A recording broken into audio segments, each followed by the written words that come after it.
कैसे अमेरिका अब इजराइल को हड़का रहा है, कैसे अमेरिका और इजराइल के बीच में बड़े गंभीर मतभेद पैदा हो गए हैं और कैसे इजराइल ने केवल अपनी जिद के लिए पूरी दुनिया को एक तबाही के नई किश्त के सामने खड़ा कर दिया है। दोस्तों पिछले 24 घंटे या फिर ये कहूं कि ऑलमोस्ट 8-9 घंटों के अंदर या फिर ये जो रात गई है उस बीच जो कुछ भी हुआ है वो न केवल डरावना है बल्कि इस बात की भी तस्दीक करता है कि पूरी दुनिया में एक बहुत ही बड़ा संकट पैदा होने का खतरा पैदा हो गया है।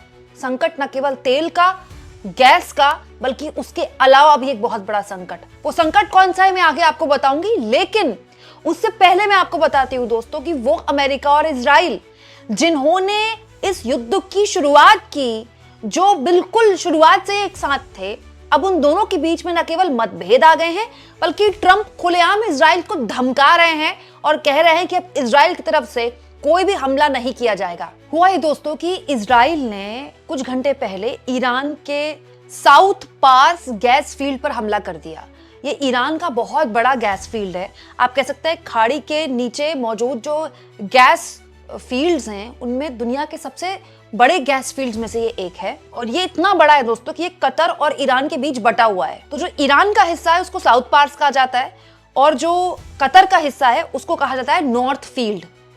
इजराइल ने क्या किया, जो ईरान वाला हिस्सा था साउथ पार्स उस पर हमला कर दिया। ये ईरान की मतलब समझ लीजिए कि जो उसकी ताकत है उस पर हमला करने जैसा है और इजराइल ऐसा लगातार कर रहा है। जैसे ही इजराइल का ये हमला हुआ, ईरान ने उसी वक्त चेतावनी दी थी कि अब वो एक बहुत बड़ा हमला करेगा, इसका जवाब वो देगा। और जवाब इतना भीषण था दोस्तों कि पूरी दुनिया हिल गई है। और उसी जवाब के बाद अमेरिका भी हिल गया, इस कदर कि अमेरिका के राष्ट्रपति ट्रंप को इजराइल को न केवल हड़काना पड़ रहा है बल्कि सार्वजनिक तौर पर कहना पड़ रहा है कि इजराइल की तरफ से अब कोई भी हमला नहीं किया जाएगा। और अमेरिका ने इजराइल से पल्ला भी झाड़ लिया है। इजराइल के हमले से अमेरिका ने अपने आप को अलग कर लिया कि हमको तो कुछ पता ही नहीं था। दोस्तों हुआ क्या, जैसे ही इजराइल ने हमला किया दोस्तों इसके जवाब में ईरान ने कतर के बहुत ही बड़े, आप कह लीजिए कि दुनिया भर में जो एलएनजी का एक बहुत बड़ा सोर्स था ना, जैसे दुनिया भर में एलएनजी जाती है, उस पर हमला कर दिया। दोस्तों इस इंडस्ट्रियल सिटी का नाम है रास लफान इंडस्ट्रियल सिटी।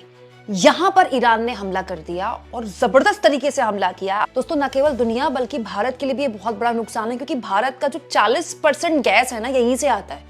ऑलरेडी भारत में गैस का संकट है और ईरान ने कतर के इस जो पूरा गैस प्लांट था वहां पर हमला कर दिया। दुनिया के सबसे बड़े गैस रिसोर्सेज में से एक है और उसके बाद जो हालात पैदा हुए हैं जरा छोटी सी वीडियो में देखिए। दोस्तों पहले इजराइल ने ईरान के इतने बड़े एनर्जी सोर्स पर हमला किया और उसके बाद ईरान ने कतर के इतने बड़ी एनर्जी सोर्स पर हमला किया।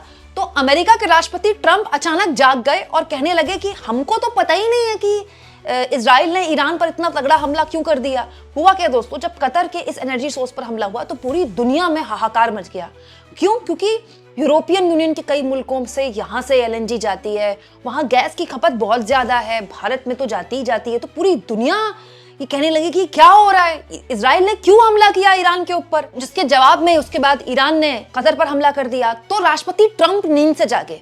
इतने दिन से उनको नहीं होश आ रही थी, अब अचानक से उनको इजराइल पर गुस्सा आ गया। कैसे? Israel, out of danger of what has taken place in Middle East, has violently lashed out a major facility known as South Pars gas field in Iran. मतलब इजराइल पर ये कह रहे हैं कि इजराइल पर कोई डेंजर नहीं था, फिर भी उसने ईरान के साउथ पार्स गैस फील्ड पर हमला किया। आगे देखिए ट्रंप कितनी होशियारी से लिखते हैं कि United States knew nothing about this particular attack and country of Qatar was in no way shape और form involve with it nor did it had any idea that it was going to happen. मतलब हमको तो कुछ पता ही नहीं था कि Israel ने ईरान पर क्यों, उसके एनर्जी सोर्स पर क्यों हमला किया और कतर को भी नहीं पता था कि उसके एनर्जी सोर्स पर हमला होने वाला है। मतलब ट्रंप ये कह रहे हैं कतर तो बड़ा बेकसूर है और हम तो उससे भी बड़े बेकसूर है, हमको तो पता ही नहीं इजराइल ने ईरान के इस एनर्जी सोर्स पर हमला कर दिया। दोस्तों इसके बाद ट्रंप ये भी कह रहे हैं इजराइल से कि no more attacks will be made by Israel. मतलब पहली बात तो ट्रंप कह रहे हैं कि उनको पता ही नहीं था इजराइल ने ईरान पर हमला कर दिया। दूसरी बात वो ये एक तरह से आदेश दे रहे हैं इजराइल को कि अब इजराइल की तरफ से कोई अटैक नहीं किया जाएगा। तो सबसे बड़ी बात तो ये दो मुल्क इन्होंने युद्ध छेड़ा, ठीक है। इन्होंने सबसे पहले ईरान के जो एनर्जी सोर्सेस पे उस पर हमला करना शुरू किया था। पूरी दुनिया देख रही है और अब अमेरिका कह रहा है हमको तो पता ही नहीं था। तो जब इन दो देशों के बीच में इतना बड़ा ट्रस्ट डेफिसिट है तो इतनी बड़ी जंग में ये दोनों देश कैसे कूद गए। दूसरा, अब दोस्तों ट्रंप जी की मासूमियत पर तो क्या ही कहा जाए, वो तो अपने देश की मीडिया की खबरों को भी खंडन कर देते हैं, कहते हुए कि हमने तो ईरान के उस स्कूल में हमला ही नहीं किया जिसमें 160 बच्चियां मारी गई। ठीक है। तीसरा, सबसे इंपॉर्टेंट, ये तो सच है कि इजराइल ने हमला किया ईरान के इतने बड़े एनर्जी सोर्स पर, और अब जब पूरी दुनिया का दबाव बना है तो ट्रंप ये कह रहे हैं कि इजराइल की तरफ से कोई अटैक नहीं किया जाएगा। तो क्या ट्रंप सीज फायर का ऐलान कर रहे हैं? क्योंकि इजराइल की तरफ से अटैक नहीं किया जाएगा तो इसकी क्या गारंटी है कि ईरान भी अटैक नहीं करेगा, और इसकी भी क्या गारंटी है कि इजराइल अमेरिका की बात मान लेगा?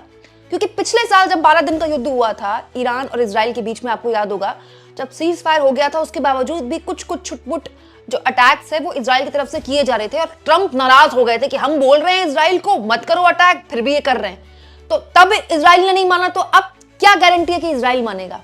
दोस्तों यहां मैं आपको बात बता दूं, ये बात केवल अब गैस तक की नहीं रह गई है, तेल के दाम भी दुनिया भर में बहुत जबरदस्त तरीके से बढ़ रहे हैं। इस वक्त जिस वक्त मैं वीडियो रिकॉर्ड कर रही हूं उसके आर्टिकल्स के हिसाब से $110 प्रति बैरल तेल चल रहा है। तो अभी तो भारत में क्रूड ऑयल का कोई संकट नहीं है, लेकिन जिस तरह से तेल के दाम बढ़ रहे हैं ये भारत का चेक महंगा कर रहा है। भारत के लिए खरीदना महंगा होगा, न केवल भारत के लिए बल्कि पूरी दुनिया के लिए। और ये संकट पहले से ही चल रहा था, ऊपर से इजराइल ने ईरान के एनर्जी सोर्सेस पे हमला कर दिया। ये सब कुछ तब चल रहा है दोस्तों जब इजराइल ईरान के सुप्रीम लीडर को मार चुका है। दोस्तों इसके अलावा इजराइल ने 2 बड़े, आप कह लीजिए, उनके लीडर्स को भी मार दिया, और बकायदा ईरान ने उसको कंफर्म भी किया है। उसके बावजूद भी इजराइल ने एनर्जी सोर्स पर हमला किया ईरान के। ये बताता है कि इजराइल अपने हिसाब से इस युद्ध को चला रहा है, क्योंकि अमेरिका तो खुद कह रहा है कि उन्हें पता ही नहीं था कि इजराइल ने इतना बड़ा हमला कर दिया। मतलब ये मजाक चल रहा है दोस्तों, पूरी दुनिया तमाशा देख रही है। इन 2 मुल्कों ने पूरी दुनिया के आगे एक भयानक संकट खड़ा कर दिया, और भारत के आगे तो बहुत बड़ा संकट है। पहले ही गैस की किल्लत है, और ये इतना बड़ा इस पे प्लांट पर हमला हो गया, ईरान ने जो कतर के प्लांट पर हमला किया है। कितना बड़ा संकट भारत में आ सकता है इसके बारे में कुछ भी नहीं पता है। हमको कुछ भी नहीं पता है कि हम ऑलरेडी जहां से हमारी आपूर्ति रुकी हुई थी उस पूरे प्लांट में ही नुकसान पहुंचा दिया गया, प्लांट को नुकसान पहुंचाया गया, प्लांट फिलहाल के लिए बंद कर दिया गया। एक और चीज मैं आपको बता दूं, अगर आपको ऐसा लगता है कि जो तेल की रिफाइनरीज बंद हुई है मिडिल ईस्ट में, जो गैस के सोर्सेज बंद हुए हैं, अगर आज युद्ध रुक जाए तो प्लग ऑन किया पंखे की तरह ये चलने लगे सोर्सेज, तो ऐसा नहीं होता है, इनमें वक्त लगता है। अगर अभी युद्ध खत्म हो गया, जो कि फिलहाल तो होता नहीं दिख रहा है, तो भी उनको शुरू करने में वक्त लगेगा। और यहां तो विस्फोट हुए, और क्या जबरदस्त विस्फोट हुए हैं, कितने बड़े विस्फोट हुए हैं, तो इनको तो बाहर आने में भी, कंस्ट्रक्शन दोबारा से होने में, उनको ठीक करने में बहुत बड़ा वक्त लगेगा। आप सोचिए किस लेवल की लापरवाही इतने बड़े बड़े मुल्क कर रहे हैं कि ऑलरेडी जहां पर तेल है, जहां पर गैस है, आप उस सोर्स पर कैसे हमला कर सकते हैं? क्या आपको बिल्कुल अंदाजा नहीं है कि पूरी दुनिया को इसकी कीमत चुकानी पड़ सकती है? आप इस मुद्दे पर क्या सोचते हैं दोस्तों, कि बीच युद्ध में जिस तरह से अमेरिका और इजराइल के बीच में टकराव दिखाई दे रहा है, या क्या वाकई में टकराव है या फिर ये नाटक चल रहा है? कमेंट बॉक्स में जरूर लिखें, और जितना हो सके चैनल को शेयर भी करें और सब्सक्राइब भी।